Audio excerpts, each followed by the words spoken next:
magandang robe na damit at saka singsing. Di po ba? Na ibig sabihin, talagang tinurong kang kapamilya. Amen? Na habang buhay, kahit naibigay na sa iyong kamayamanan, gumawa ka na ng hindi maganda sa sarili mo, sa Panginoon. Pero anong ginawa ng kanyang ama? Tanggap pa rin siya. Buong puso pa siyang tinanggap ng kanyang ama. Amen? Amen. At ganun din ang ating Panginoon. Kaya sabi ng ating Panginoon, lumapit tayo sa Kanya. Dahil handa rin niya tayong yakapin. Yakapin. At magdiriwang ang mga anghel kapag tayo ay mayroon tayong puso na magbalik loob sa Kanya. Na hindi tayo lalayo o tatalikod sa kabila ng ating mga kasalanan kasi guilty tayo. Pagtos lalo tayong lumapit sa Panginoon. Amen? Hallelujah. At dahil nga, yun ang sabi na ipaghanda, ipagdiwang, tulad rin ng the lost sheep, di po ba? Na wala siyang pakialam, yung 99 na yun. Kundi ang hinanap niya ay yung kaisa-isa na sheep. Amen? Na itong sheep na to ay talagang matigas ang ulo, makasalanan. Tinuturing ko nga ang sarili ko na ako yung isang yon na hinanap ng Panginoon. Na kailangan nating sumunod sa Kanya dahil nais niya lahat tayo ay makasunod sa Kanya. Amen? Hallelujah. Sabi po sa Luke 15 verse 31 and 32.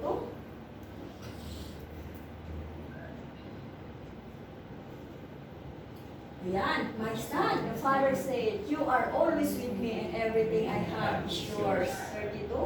But we have to celebrate and be glad because this brother of yours was dead and is alive again. He was lost and is found. Amen. Ayan, kasi yung kapatid niya, kahit nagsiselos na kasi siya daw lagi nandoon, kahit daw matabang kambing, hindi daw siya pinapayagan na magkatay. Pero daw bakit? Yung kapatid niya na matagal na mawala, nilustay na lahat ng kayamanan, bakit daw pinaghandaan pa ng kanyang ama? Pero anong sabi ng ama? Mabuti ikaw laging nandito, lagi namin nakasama. Pero siya, akala natin wala na. Yun pala, dahil nga sa makasalanan, nahiwalay nga po siya, no? At ngayon ay nandun na uli, nawala po siya. At ngayon natagpuan na, akala natin patay na, pero siya ay buhay pa. Amen? Tulad ng isang kasalanan, kung tayo ay makasalanan, hindi tayo po ay nahiwalay sa ating Panginoon. Subalit dahil sa kabutihan, sa grasya ng Panginoon, tayo ay naligtas, kaya tayo nagkaroon ng salvation. Dahil po sa pagpapapako ng ating Panginoong Jesucristo sa krus ng Kalbaryo. Amen? Amen. Hallelujah. Ayan. Ang sabi nga po, si Jesus, ang lahat ng biyaya ay nanggagaling sa Kanya. Hindi ito galing sa atin. Ang lahat ng pagpapagaling sa atin, ito ay hindi kagalingan ng galing sa ating sarili, kundi lahat sa Kanya. Kung ikaw ay nagmamahal, dahil ang Panginoon ay ito ay unang nagmahal sa atin. Amen? Kaya, don't give up. Accept who you are. Amen? And who I am. Love your one another. Amen? Hallelujah. Amen. Ayan. Yes. At dahil ang ating Panginoon ay open arms siya sa lahat ng lalapit sa Kanya. Pag tumakbo tayo sa krus, nandyan ang Panginoon. Makikita natin. Di po ba, lahat ng ating makabigatan, hinihiling natin sa Panginoon na, Lord, pagalingin mo po ako. Lord, tulungan mo po ako. Alalayan mo po ako. Di po ba wala tayong ibang binabanggit? Instead na magsabi tayo sa ating best friend na maaasahan natin, hindi. Dahil si Lord ang makatulong sa atin, higit kanino man. Amen? At lahat po ng ito ay lahat iaano sa atin ng Panginoon na ang Panginoon ay nagbibigay sa atin ng nagbibigay sa atin ng refreshment. Amen? Amen. Tulad na ng pag umiiyak tayo sa Panginoong Diyos. Kung ano yung hindi na natin kaya, na kailangan na natin, Lord, tulungan mo po ako.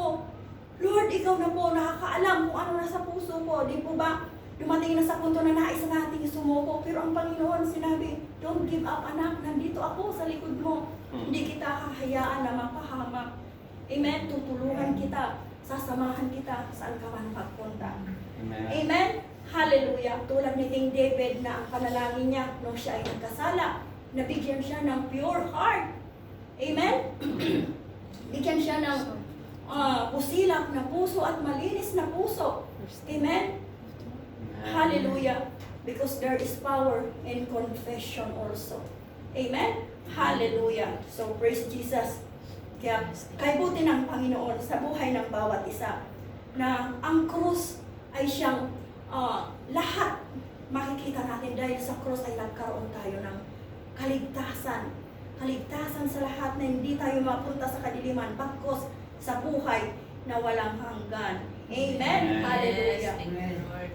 Praise Jesus. Anong sabi sa Ephesians 1 verse 3 to 7?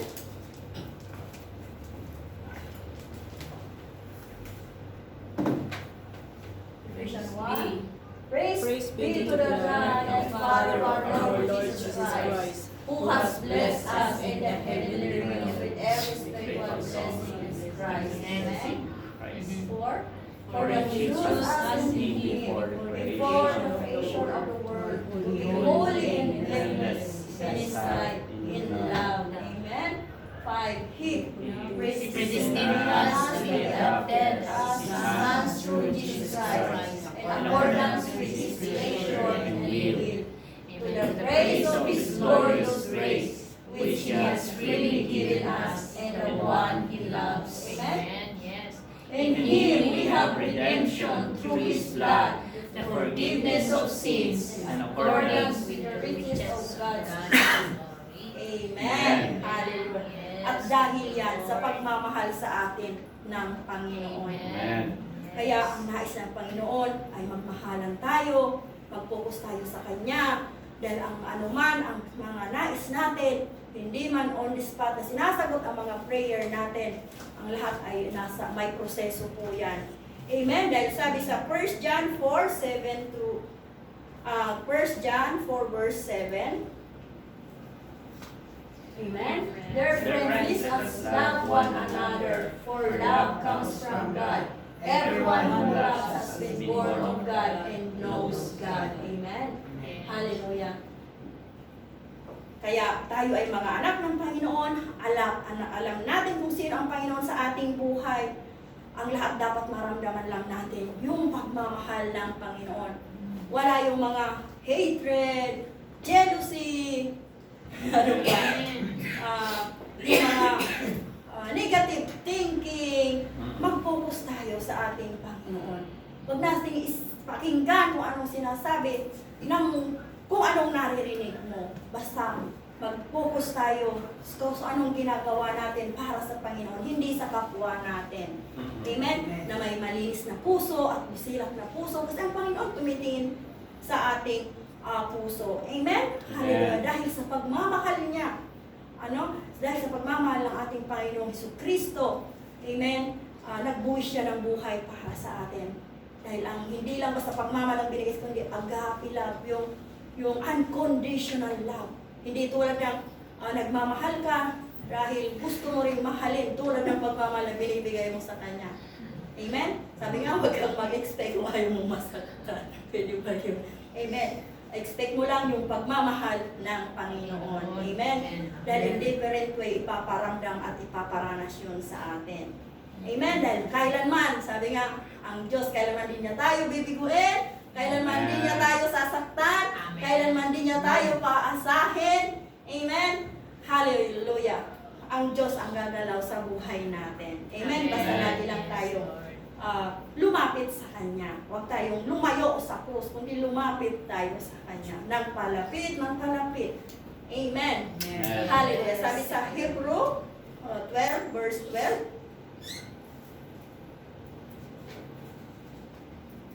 Ayan, malapit na po na matapos. Sabi po, therefore, strengthen your feeble arms and weak knees. Amen. Hallelujah.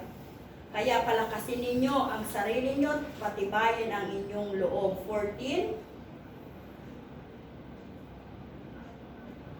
Make every effort to live in peace with all men and to be holy. Without holiness, no one will see the Lord.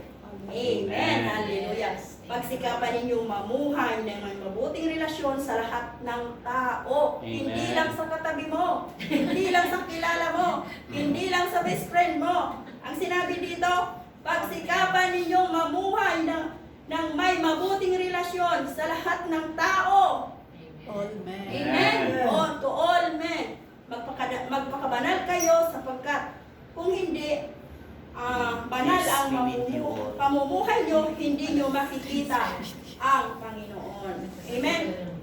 Nakasamahan ka lang ng loob ng kapwa mo, hindi mo na pinapansin, linak mo pa sa Facebook sa Messenger. Aray. Amen. Huwag nyo gagawin yan. Kung may utang sa inyo, singilin nyo para magbayad. Kung hindi, huwag nyo ibablock. Paano kayo babayaran? Hallelujah. Praise Jesus. Hindi, reality ng buhay natin, no? Kasi we are in the flesh, talagang nangyayari mga bagay na yan. Pero ang sabi ng Panginoon, pagsikapan ninyong mamuhay ng mabuting relasyon sa lahat ng tao. Kahit galit na tayo, tayo pa rin magpakumbaba. Kasi pinaranas po sa krus ng ating Panginoon na siya ay nagpakababa. Amen. Amen. Amen. Humility is a way of victory. Amen. Yes. Amen. Sabi nga ng Panginoon, ang lahat ng mapagmataas ay pinababa at ang lahat ng mapagpakumbaba ay itinataas. Amen. Amen. Lord. Hallelujah. Thank you, Lord. So, hallelujah. So, let us pray. Tapos na po. Nawa, nag-enjoy kayo sa salita ng Diyos at na-love kayo sa mga salita niya. Amen. Praise Jesus. Hallelujah. Bago po tayo manalangin, hinihiling ko po sa inyo na mag-confess po tayo sa ating Panginoon. Amen.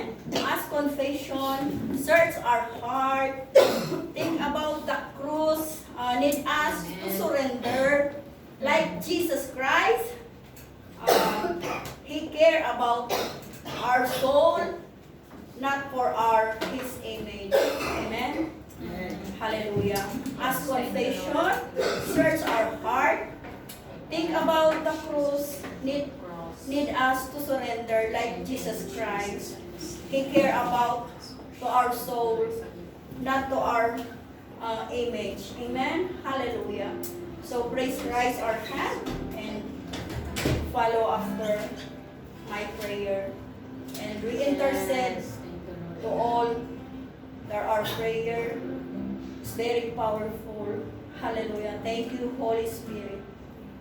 Jesus, Yes, Jesus. thank you Thank you for dying on the cross. for thy cross.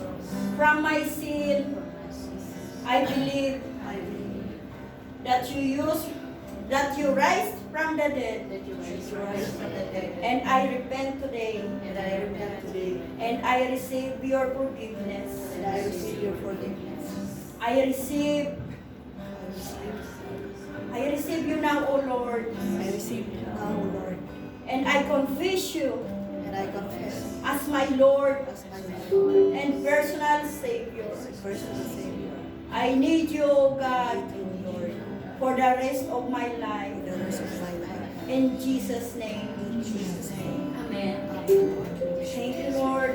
Thank you, Holy Spirit. Salamat po, Ama, Thank you, Jesus. sa mga banal mong salita, sa iyong pagmamahal.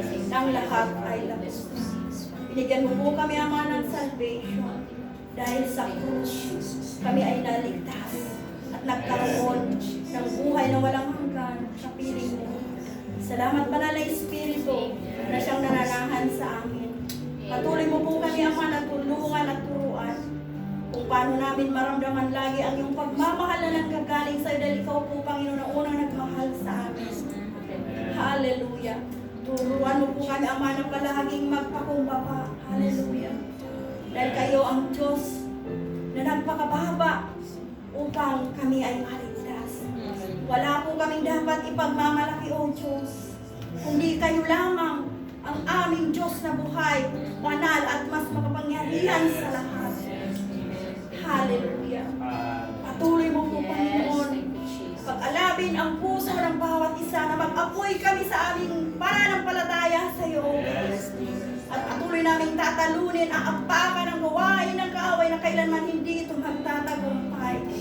By your name, by your blood, and defeated by your power in the mighty name of Jesus. Because evil is defeated, evil is liar. In the name of Jesus, hallelujah. Tulad na yung pangako, if we are in God, no one can be against us. Salamat po, O Diyos, sa katagumpayan na ito, Panginoon. Na pinagkaloob mo po sa amin sa iyong pagmamahal na walang hanggan. In the mighty name of Jesus. All glory, the highest honor, praises, thanksgiving, and adoration shall be on you, O God. In Jesus' name we pray. Amen. Hallelujah. Thank you, Lord.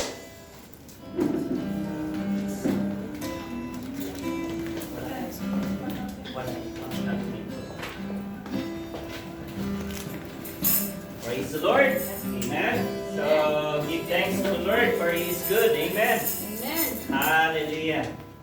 So we'll sing this song, Forgetting What Lies Behind. Amen. Hallelujah. Praise the Lord. Sing the song.